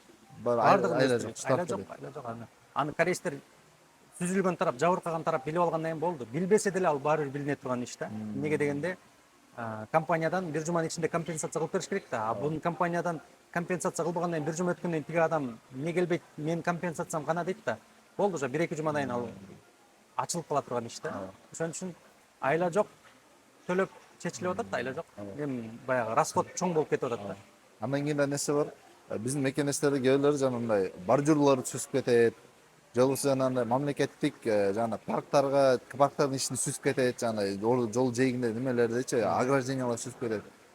Страховка ошол огражденияларды төлөп береби же бирөөнүн Односторонний да имуществосун төлөп биздики. береби? Двухсторонний болсо төлөп бермек. Двухсторонний Эки тараптуу болсо, ооба. тигил жактындагы жана сүзүлгөн жактыкындагы контрактка жараша болот да. Ал жерге дагы ошо башка карагайды сүзүп алса деген контракт кошулат, кымбатыраак болот. Ошолорду компенсация кылып берет. Өзүнүн машинасын да компания оңдоп бермек да. Эки тараптуу болуп атат да. Ооба. Односторонний деген только машина менен кагышканда тигил тараптыкын оңдоп берет. Только транспорт менен. Только транспорт. Карагайды сүзүп алып, бордюрду сүзүп алып төлөп бербейт. Ал жерге киргизүүгө мүмкүн эмес. Одностороннийда бир тараптуу да андай жок. Андай жок, Андай жок. Ошол. Ошон үчүн бир тараптуу жөн эле баягы мыйзамсыз да, страховка жок, айдаган мыйзамсыз да, ошону мыйзамдуу эле кылып бер деген сөз да. Мындай анан кийин тиякты сүзүп алсам, тияктыкын эле оңдоп бер деген сөз болду. Иншалла. Аябай неме бүт бардык Кореяда көрүп алып, иншалла буюрса Кыргызстанда да ушундай деңгээлге жетет деген чоң үмүтүм бар да буюрса. Бүт бар системага салынган да, системага Жетет, азыр өзгөрүп атат го, эми Кыргызстанга дагы страховканы киргизип атышпайбы? Ооба. Негизи киргизиш керек болчу давно эле. Эмнеге дегенде, эми алар да бизде эми Кыргызстандагы сырттан көрүп үйрөнүп атат да. Негизи киргизиш керек. Эмнеге дегенде, мени деле сүзүп кетсе машинамды, мыйрыйтып кетсе, кечирип кой кырсык болду деп кетип калган болбойт да. Төлөп бериш керек да. А төлөп бергенде анын кээ бирлери бар, кедей болушу мүмкүн, акчасы жок болушу мүмкүн, же бай болушу мүмкүн. Ошондо деле анын акчасына жараша эле размеринде компенсация болуп калат да. Андай болбош үчүн Кореядагыдай стандарт болуш керек. Канчалык сүзсө ошончолук төлөп бер. Акчаң барбы жокпу, ортодо компания төлөп берет дегенчи. Ошондо баягы келишпестиктер болбойт да. Бүт бар закон ченеминде эки тараптын тең колдонулган. Ошон үчүн бизде Кыргызстандан эмнеге мушташат? Төлөп бербей калышы мүмкүн деген недовольство бар да. А биякта мушташпайт. Байкасаң бири бирине чыгып алып, акырын сүйлөшүп кофе беришет наоборот. Сүзүшүп кетти. Эки сүзүшүп кеткен адам мен да биринчи келип алып авария болуп турат. Экөө чыкты дагы эки жакка кетти. Экөө эки жактан телефон чалып атат компаниялар. Болду, кайта ортого келип алып туруп, тигизи кофедин сунуп сүйлөшүп турат да. Мен таң кала берчүмүн, булар эмне мушташпайт. Көрсө ортодо компания компенсация кылып берет экен да. А бизде кыргыздар эмнеге мушташат? Ортодо компенсация кылып бере турган эч ким жок. Муну караса компенсация кылып бербечүдөй, анан кийин мушташат да. Эмне жагы да. Биздин Корея Республикасында 17 жыл жашапсыз, чоң опытыңыз, тажрыйбаңыз бар экен бул жерде. Кореянын бүт бар комфорттуу чын айткандачы Кореяда бүт бар жакта ыңгай түзүлгөн да. И Кореядан ала турган Кыргызстанга мындай глобалдуу түрдө эмнени алып кетсек болот бул жерден? Глобалдуу түрдө эмнени алып кетсек болот? Биринчиден жаштарыбызды сыртка окутушубуз керек. Корея билим албадыбы? Ошону үйрөнүшүбүз керек. Садиктен баштап тарбиялаш керек. Мисалы корейстер садиктен баштап биринчи туура учурашканды, улууду урматтаганды, бир аз зыян келтирип койсо кечирим сураганды үйрөтөт. Ал чоңоюп школага барганда аны дагы кеңейтип үйрөтөт. Башка бирөөгө зыян келтирбе, бир аз зыян келтирип алсаң кечирим сурап, аны нааразы кылбай өткөнгө аракет кыл деп үйрөтөт. Анан кийин ал коомго чыгат, баягы школдон бүтүп универге чыгат, универден бүтүп коомго чыкканда коомдагы ошол баягы бирөөгө зыянды келтирбе, келтирип алсаң кечирим сурап, жайгарып, баардыгын жакшы чечип өт дегенди үйрөтөт. Анан ошон үчүн буларда Кореяда очередти дагы турганды билет, баягы маршруткаларга, автобустарга, метролорго карасаң, бир линияга түп-түз болуп турат. Бизде ол тапырап барып деген жок. Неге? Бизде садикте багылбайт балдардын баары, чоң апалар багат. А чоң апалар правилага үйрөтпөйт да, сен тигиге зыян келтирбе деп үйрөтпөйт да алар. Алар тиги урдубу, сен дагы ур деп үйрөтөт. Анан ал чоңоюп алып туруп машина менен чыгып, ошон үчүн жолдо мушташат. Демек, кичинекей кезинен баштап балдар тарбияланыш керек. Кореяны мен азыр Кореядагы садикке барып аткан кыздарым тарбияларын көрүп таң калам да. Көрдү ушундай турбайбы? Бир системага салынып калат экен да. Жаш балдар дагы системага салынып калат. Бияк конфуцианская культура да. Конфуция деген эми баягы зыян келтирбеш керек. Баягы Конфуция деген культура бар да, бияқта Конфуция деген адам болгондо ошол чыгарган мыйзамдар болгон да, мындай осуят деп коебу, ошолор болгон. Ошол жерде башка бирөөгө зыян келтирдиңби, кечирим сура, түз жаша, баягы адеп ахлактуу болуп жаша дегенди үйрөтөт да. Анан аны башка бирөө кылып койдубу, көпчүлүк баягы кечирим сурап көнгөн да, бирөө кечирим сурабайбы, кечирим сурабаган адамга кыйын болуп калат. Неге? Коомго кошула албай калат. Бизде андай эмес да, ким күчтүү болсо ошону угат да. То есть школдо деле, универде деле ким күчтүү болсо ошону угат. Анан ал кийин чоңойгондон мен күчтүү болушум керек экен деп коомдо өзүнүн көргөзөт. Анан аны баягы адилетсиз болуп калса, күчтүү болсо деле, адилетсиз болсо деле жеңип кетип атпайбы? Бул коом жакшы жакка алып барбайт да. Неге? Күчтүү болуш керек экен анда деп бизде туура эмес ой жүгүртүп, анан туура болсо деле, туура эмес болсо деле баягы кыйкырып, ким көбүрөөк кыйкырып алса, ким көбүрөөк өзүн көргөзүп алса ошол жеңет экен деген биякта ой калып калат да. Бул туура эмес форма. Анан кийин ал бийликке келет, анан парламентте айтышып, кыйкырышып, мушташып отура берет. Неге? Кичинекейинен баягы порядок болгон эмес. Демек Кыргызстанга Кореядан үйрөнө турган нерсе, кичинекей баладан баштап тарбиялаш керек. Ал балдар чоңойгондон кийин Кыргызстандын коому ошолор менен түзүлөт да кийин. Демек баягы тарбия алып чоңойгон балдар кийин коомду түзөт да. Ошолор тарбиясы менен порядок келет да. Очередке тур, биринчи келген адамдын аркасына тур, түртүп кеттиңби кечирим сура, башка бирөөгө зыян келтирбей жаша. Ушулардын баардыгын кичинекейинен үйрөнүп, садиктен, анан садиктен школго барып, ал жерден дагы тарбияны кеңейтет. Андан кийин университетке барганда профессорлор уже элита да ал. Ал жактан башка нерсени үйрөнөт уже. Ал жактан билим, тарбиянын баардыгын үйрөнүп чыгат. Андан кийин коомго чыгат, коомго чыкканда да ал жердеги корпорациянын, компаниянын директорлору дагы уже алар элиталар да. Алар дагы ошол тарбияны алып келгенби деп карашат да. Ошон үчүн булар жумушка орношодо ошол тарбиянын баардыгы туурабы, туура эмеспи, не только билимиңе, а сенин алып жүргөнүңө да карайт да, өзүңдү өзүң алып жүргөнүңө да карайт. Ошон үчүн булар ошентип атып такшылып, чоң адам болуп, коомдогу бир коомдук мүчө болгучакты жакшы такшылып чыгышат да. Анан Кыргызстанда ушул жетишпейт, ушул жагынан аксайбыз. Биринчиден билим алган жагынан, экинчиден тарбиябыз. Неге дегенде эми биздин баягы Кыргызстандагы садикке бербей, чоң энесине берип коет атпайбы? Ошол чоң энесинин тарбиясы жаман дебейм, бирок чоң эне, любой эле чоң эне менин баламды уруп атса, сен да бар ур деп үйрөтөт да. Ушул жерден кетип атат да биздики. Урган бала келип кечирим сураш керек. Урушкан бала келип кечирим сураш керек. Баардыгы мындай урушпай, теңдикте, жакшы мамиледе чоңоюш керек деп Кореяда үйрөткөндө биз да ошону үйрөнүшүбүз керек. Демек садиктер биринчи системага кириш керек биздики. Садиктегилер да жөнөкөй адамдарды ала бербейт биякта. Сертификаты бар адам, балдарды урбаган, психологиясын жабыркатпаган, жакшы тарбия бере турган үчүн атайын даярдалган окутуучулар бар. Сертификаты менен алат садикте. Анан ошолор урбай, жакшы тарбиялап, тартиптүү болгонго үйрөтүп чоңойтот да. Ошондойлордон башташыбыз керек биз.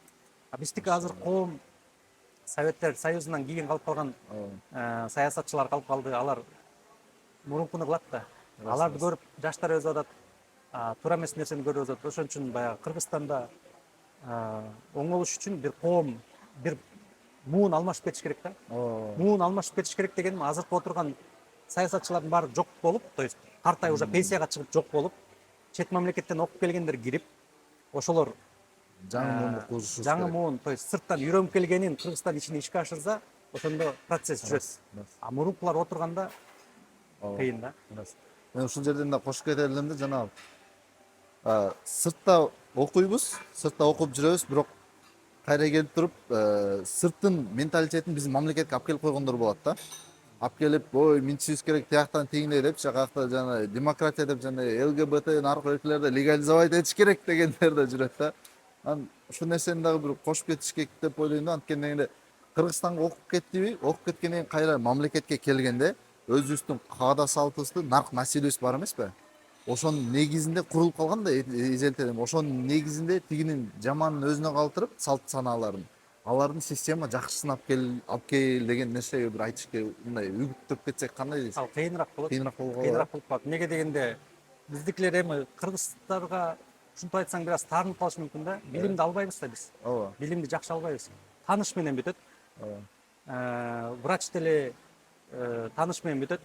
Башка жагы деле акча менен бүтөт же тааныш менен бүтөт. Бул эмне дегендик? Бул даяр эмес деген сөз. Ошол эле врачка өзү акча берип, акча алып врач кылып койгон адам кийин өзү барып туруп ошого дарылана алабы? Жок. Неге биздикилер жүрөк операциясын Турцияга же Кореяга келиш керек. Эмнеге өзүбүздөн кыла албайбыз? Акча менен бүткөн да.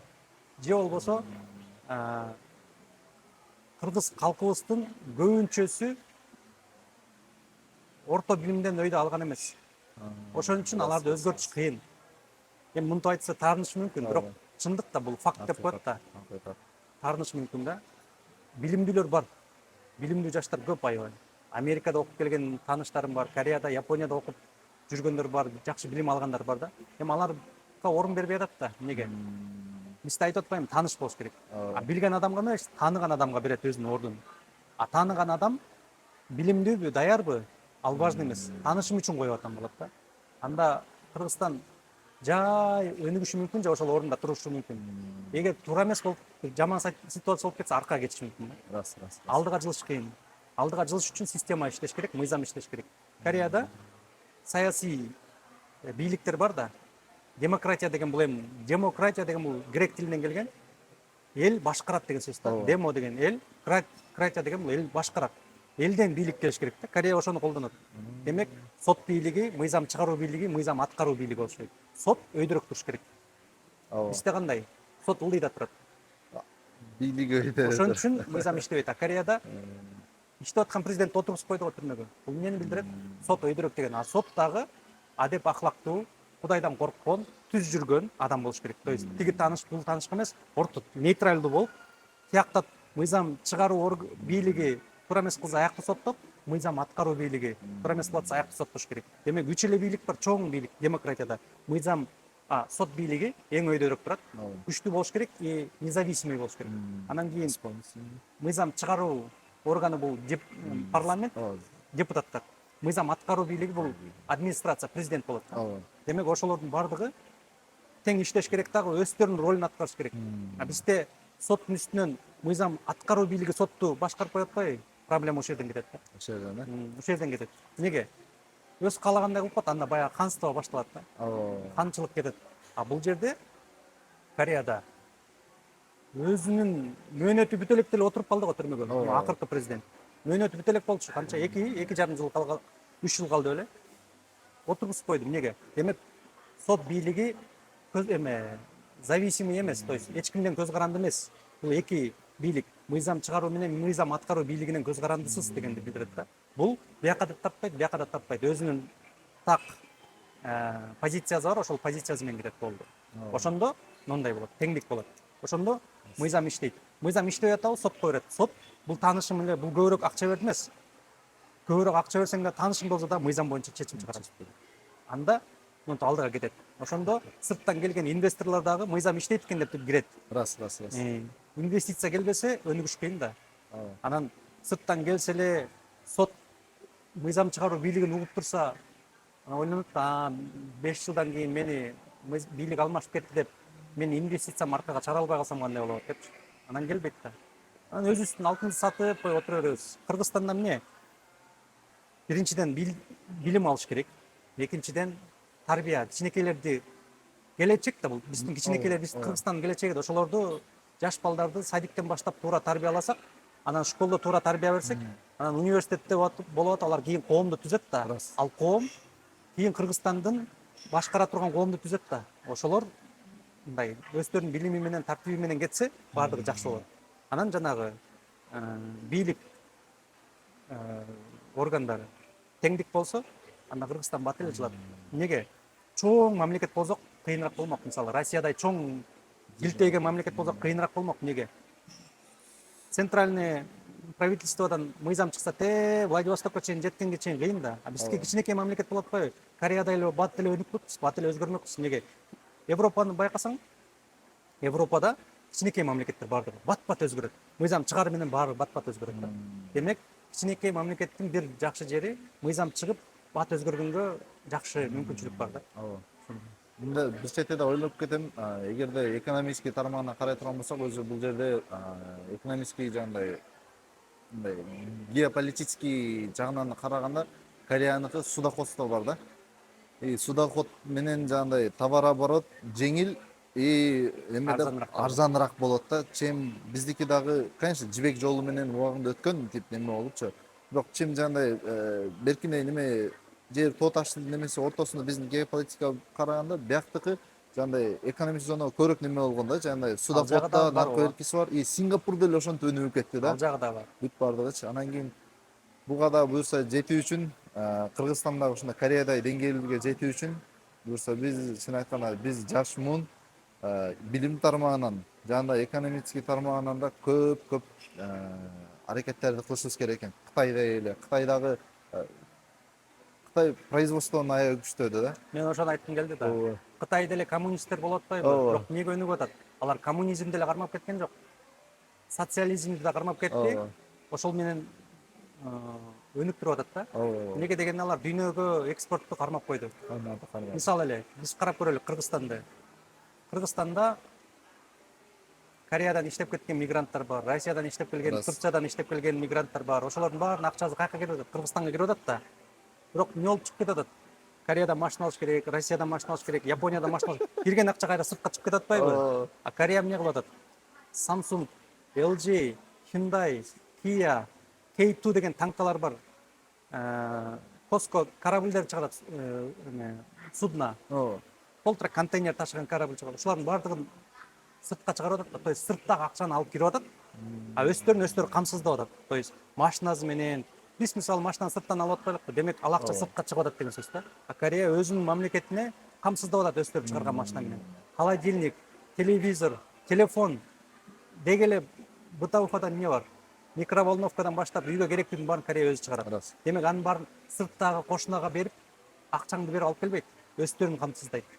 Бул ушул эле деңгээл мамлекетти байытмак да. А булар аңыз ас келгенсип, аңыз сырттагылардын акчасын алып келип сатып атпайбы? То есть биздикилер сыртка берип, акчаны чыгарып алып кирип атса, булар сыртка экспорттоп, сырттыкын акчасын алып кирип атат. Samsungдун эле мүлкү менин кайсы бир 2022-жылы изилдеп чыктым эле ушуну. Менин эсим эгер алдабаса, Samsungдун эле мүлкү Орто Азиядагы кээ бир мамлекеттердин бюджетинен чоң экен да. Койсу. Бул эмне дегендик? Бул бир Samsung деген бул бир үй бүлө да, мындайча айтканда. Үй бүлө. Кореядагы олигархтардын үй бүлөсү.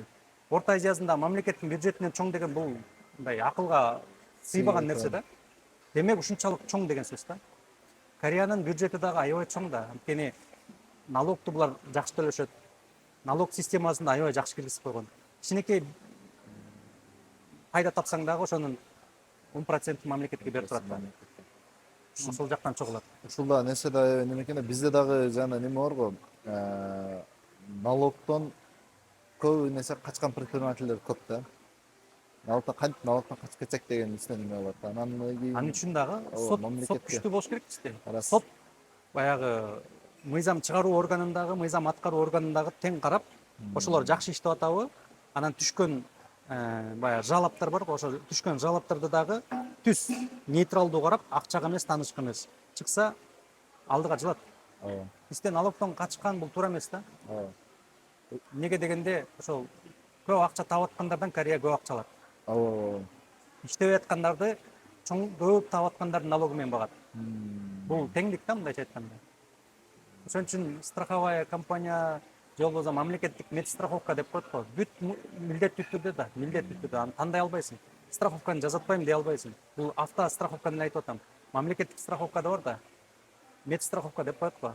А дагы милдеттүү түрдө аны төлөбөйм дегенге болбойт. Ал милдеттүү түрдө. Демек, оорубаган адам, ооруп аткан адамдар үчүн төлөп турат да. А ооруп аткан адам иштей албайт да. Ал страховканы аз төлөйт. А эмнеге мен көп төлөшүм керек? Ошон үчүн көп төлөшүм керек да. Бул күчтүүлөрдү алсыздарга жардам бериш үчүн түзүлгөн система. Бардыгы кыскасы мынтип кайра эле жана кичинекей жерге кичинекей баары айланып келе жана системадан дагы тарбияга барып калып экен да.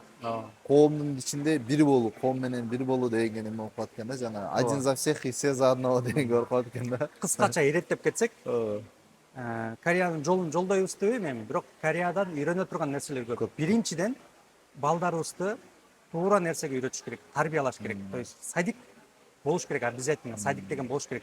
Ар ким өзүнүн баласын жакшы көрөт, үйдөн башкача тарбиялайт да. Сен тигини уруп койдуң, ура бер деп тарбиялайт, ал урба деп тарбиялабайт да бизде. Особенно ата-энелерибиз өзүнүн баласына тарткызы келет да. Садик болуш керек. А садикте сертификат алган сертифицированный мугалимдер болуш керек. Алар жанагындай өзүнүн стандарты болот биякта дагы. Балдарды туура тарбиялайт. Ошондон башташыбыз керек. Ошондо сразу өнүкпөйт да Кыргызстан. Анткени ал балдар чоңоюп кийин 30 жыл керек да, 30-40 жыл өтүш керек да. Эмнеге? Тарбиялап аткан балдар коомдо иштеп, налог төгүп, мамлекетти башкара турган деңгээлге жетиш үчүн 30-40 жыл керек. 30-40 жылдын ичинде ошо биринчи азыр балдарды тарбиялап баштасак, анда жарым кылымдын ичинде Кыргызстанды өзгөртсөк болот. Кантип өзгөрсө? Азыркы тарбиялап аткан балдар туура тарбия менен, билим менен коомду түптөйт дагы, коомду түзөт дагы, ошолор тарбиясы менен алган билими менен системаларды өзгөртүп, ошондо алдыга жылсак болот. Сразу эмес азыр. Сразу эмес. Эмнеге? Булар пока 40-ка чыккачак 40 жыл керек да. Ооба. Дай лишний вопрос болсун, кечиресиз. Суроо болсун. Кыргызстанды сиз качан Кыргызстанга барып, Кыргызстанды өнүктүрүп бересиз? Буюрса. Мындай планыңыз боюнча кандай болуп атат? Менин Сиздей күчтүү инсандар багаж ушул жерден алдыңыз да. Эми Кыргызстанга качан барып бересиз деген нерсе. Кыргызстанга менин профессиям дипломатияда өтүм, международный отношения, политика да. Ошон үчүн ошону бүтүп, ошон үчүн ушул жака Кореянын политикасына, Сингапурдун политикасына, Европанын политикаларына көңүл буруп көрдүм да, эмнеден булар өнүгөт? Көрсө бүт эле система, билим система. А система деген эмне? Мыйзам. Бизде ошол иштеп аткан үчүн толтура билим алган адамдар бар. Алар кире албай атпайбы? Айтып атам го. Билимсиз же татыксыздар таанышы менен кирип атат. Билимсиз. Эми азыр эле бир аз өзгөрбөсө, Кудайга убакыт дагы өтүш керек. Качан жол ачылат билбейм аны. Ага чейин пока Кореянын ичинен колдон келгенди кыла бериш керек деп жүрөм. Ооба, рас. Туура айтасыз. Анан бул жерде да буюрса өлкөлөрүм, карындаштарым да бул жакта акырын өсүп, садиктерине барып атат да. Кийинчерээк деген нерсе бар. Азыр жерде көп акелерибиздики бар, өз немелер, балдары, эжекелерибиздин балдары. Кыргыздардын бирок неме, кандай десем, тилдери корейче өсүп калган. Корейче болуп, культура чын айтканда 24 саат ошолор менен болуп аткандан кийинчи. Анан кийин ушулардын үстүнө биздин жаш балдарга, то есть кыргыз тилин үйрөтүү боюнча мындай Кореянын ичинде үйрөтүү боюнча кандай иш-чаралар, мисалы сиз тарбияда кантип неме аласыз? Андай иш-чаралар жок, просто үйдө кыргызча сүйлөшүш керек. Үйдө кыргызча. Ар бир кыргыз өзүнүн үйүндө кыргызча сүйлөшөт, а корейчени алар садиктен өздөрү үйрөнүп алат. Анткени 5 жашка чейин баланын мээси бул болгон токой информацияны сактап кала турган мээ экен да, 5 жашка чейин. Ошон үчүн 5 жашка чейин англисчени сүйлөбөсө телевизорду коюп коюш керек экен, угуу бериш керек экен. Анткени мээнин ортосунда бир память бар экен. Ошол 5 жашка чейин угуу берсе, кийин үйрөнүп аткан кезде угуп койгон да, 5 жашка чейин угуп койгон. Бат жаттайт экен да. Ошон үчүн колдон келсе үйдө кыргызча сүйлөй бериш керек. Садикте өздөрү корейче үйрөнүп алат, дополнительный англисче, кытайча, болобу башка тилдерди үйрөтө бериш керек. 5 жашка чейин главный, эң маанилүү ошол экен да. Машалла, өтө сонун экен. Ошо жараткан Алла таалам ыраазы болсун. Убактыңызды бөлүп кеткениңизге, андан кийин ошо биздин дагы мекендештерге мындай жалпылай кайрылууңуз болсо, ошо эркин микрофон мекендештерге бир кайрылып кетсеңиз болот. Кыргызстандагыга, бул жакта жашап эмгектенип жаткан биздин мигранттарга өзүңүздүн сунуш тебегиңиздерди кайрылып кетсеңиз болот. Айта кетсем, буга чейинки айтып келгенди эле кыскартып койсок, студенттер талыкпай билим алгыла, билимди аягына чыгаргыла болду. Ошол эң маанилүүсү ошол. Анан кийин кыйын экен деп тыштап коюп нелегалга чыкпагыла, визаңарды күчтөн түптөн алгыла. Визаңар күчтүү болсо, билимиңер бар, дипломуңар бар болсо, анда Кореяда жаркын келечек бар. Биякта система, мыйзам иштейт, тааныш эмес. Демек, мээң жетип, билимиң жетип турса, анда бардыгына жете аласың. Система, мыйзам иштегендиктен. Андан кийин мыйзамды бузбаганга аракет кылыш керек. Визам бар деп эле мыйзамды бузганда болбойт. Анткени мыйзамды бузуп алгандан кийин мыйзам коргобойт аларды. Бузулуп калган мыйзамды оңдош кыйын. Анткени көп көрдүм, 17 жылдын ичиндеги менин тажрыйбам менен бөлүшсөм, көптөр мага кайрылышты. Мыйзамды бузуп алгандан кийин аркага жол жок, кыйын болуп калат. Же мыйзамды оңдосо болот, бирок акча көп кетет. Ошон үчүн колдон келсе билим алгыла, визаңарды күчтөн түптөгүлө, анан мыйзамды бузбагыла. Болду, ошондо баардыгы болот. Ошо жараткан Алла таалам ыраазы болсун. Сизге да убактыңызды бөлүп ушул жерге келип бергениңизге, жана мекендештерибизге өзүңүздүн убактыңызды бөлүп дагы өзүңүздүн милдетиңиз болбосо да жардам берип келип атасыз да, чын айтканда. Сизге да канча адамдарды жөнөтүп турам. Bir neyse olsa da evet masaya çal tigi деп деме кылып турам да. Анан сиздердин дагы өзүм көп немени алам да. То есть жана советтерди, тажрыйба машина боюнча дагы, страховка боюнча дагы да. Анан ар дайым ушу жардам берип келатасыз да. Машалла жараткан Алла таалам ушу ыраазы болсун. Бүт бардык кылган ибадатыңыздардын баарын жараткан Алла таалам сону эселеп берсин иншалла. Рахмат. Ошо биздин дагы Кыргызстандын эртеңки келечегин түптөр жаш муунга дагы туура тарбиялап берип келатсыздар. Азыр сиздер дагы өзүнчө бир муунсуздар ортодогу.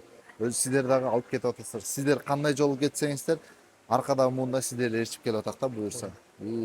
Сиздерден дагы иншалла чоң жүк бар. Ошону дагы иншалла жараткан Алла таалам бекемдикти алып кетүүгө дагы эбегейс күч берсин иншалла. Чоң рахмат айтканыңарга келишим. Сизге да чоң ыраазычылык билдирем. Келечекте дагы иншалла иш-чараларды жүргүзүп, чогуу иш алып барабыз дегенге чоң терең ишеничтемин иншалла. Рахмат. Разы болсун аке. Ассаламу алейкум, урматтуу мекендештер. Биздин азыркы алып барып жаткан элдик подкаст платформасы дагы жана дагы биримдик маалымат таркатуучу справочный аккаунттардын баардыгын биздин колдоп келе жаткан чоң демөөрчүбүз. Бул Кореядагы мобилдик уюлдук телефон саткан жана сим карта берип жаткан биздин мекендештерге жардам берип келе жаткан NC фонд компаниясы болуп эсептелинет. Жана да ошол компанияга дагы терең ыраазычылык билдиребиз. Кош колдоо баардык биздин мекендештерге дагы колдоо көргөзүп жана биздин дагы ушу иш-чараларды колдоп келе жатканына. Телефон же болбосо сим карта жана башка кызматтар керек боло турган болсо Кореядагы NC фондго кайрылсаңыздар болот. Ассаламу алейкум ва рахматуллахи ва баракатух.